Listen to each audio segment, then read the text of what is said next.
ঢাকা বিশ্ববিদ্যালয় কেন্দ্রীয় ছাত্র সংসদ ডাকসু ও হল সংসদ নির্বাচনে প্রচারের প্রথম দিন উৎসবের আমেজ বিরাজ করেছে। শিক্ষার্থীদের দাঁড়ে দাঁড়ে ঘুরেছেন প্রার্থীরা, আর শিক্ষার্থী বান্ধব নেতাকেই বেছে নিতে প্রস্তুত ভোটাররা। প্রচারের সময় আচরণবিধি যেন লঙ্ঘন না হয় সে বিষয়ে প্রার্থীদের সতর্ক করেছে রিটার্নিং অফিস। তারা জানিয়েছে, ভোটের দিন স্ট্রাইকিং ফোর্স হিসেবে মাঠে থাকবে সেনাবাহিনী। রাকিব হাসানের রিপোর্টে থাকছে বিস্তারিত। বুধবার সকাল 10টা থেকে শুরু হয় ঢাকা বিশ্ববিদ্যালয় কেন্দ্রীয় ছাত্র সংসদ ডাকসু ও হল সংসদ নির্বাচনে প্রার্থীদের আনুষ্ঠানিক প্রচার। নির্বাচনের সব বুথে স্বাধীন পর্যবেক্ষক ও সিসিটিভি ক্যামেরার স্থাপনের দাবি ছাত্র শিবিরের। অনেক আচরণবিধি লঙ্ঘন হয়েছে এবং একটু আগে যে বিষয়টা বলা হয়েছে, এই যে রাত বিরাতে বিভিন্ন ধরনের বিজ্ঞপ্তি দেওয়া হচ্ছে এবং সেই বিজ্ঞপ্তির কোনো ক্লারিফিকেশন নাই।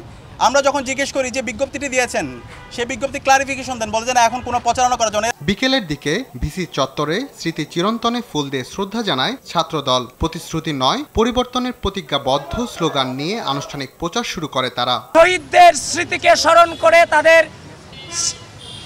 স্মৃতিতে ফুলের শুভেচ্ছা জানিয়ে পুষ্পস্তবক অর্পণের মধ্য দিয়ে আমরা বাংলাদেশ জাতীয়তাবাদী ছাত্র দলের পুরো প্যানেল আমরা আমাদের আনুষ্ঠানিক প্রচার কার্যক্রম সূচনা করেছি।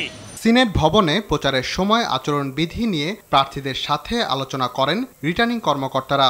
ভোটের সুষ্ঠু পরিবেশ বজায় রাখতে সেনাবাহিনী সহ 3 স্তরের নিরাপত্তা রাখার কথা জানান তারা। আমরা সিদ্ধান্ত নিয়েছি আমাদের ঢাকা বিশ্ববিদ্যালয়ের মেইন যে 7টা এন্ট্রি পয়েন্ট আছে, মেইন 7টি এন্ট্রি পয়েন্টে আর্মি তাদের অবস্থান নিয়ে থাকবেন, স্ট্রাইকিং ফোর্স হিসাবে তারা থাকবেন। গণতান্ত্রিক পরিবেশে ডাকসু নির্বাচন হবে এই প্রত্যাশা তোমাদের কাছে। তোমরা জাতিকে হতাশ করবে না, এই দৃঢ় আস্থা তোমাদের উপর আমাদের আছে।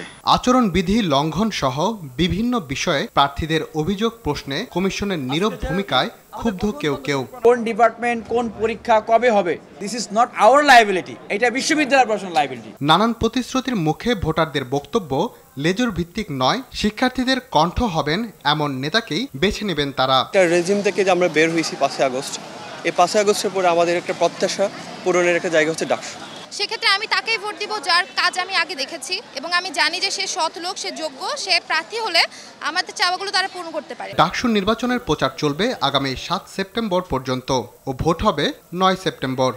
শুরু থেকে শেষ পর্যন্ত যারা। রাকিব হাসান, RTV, ঢাকা।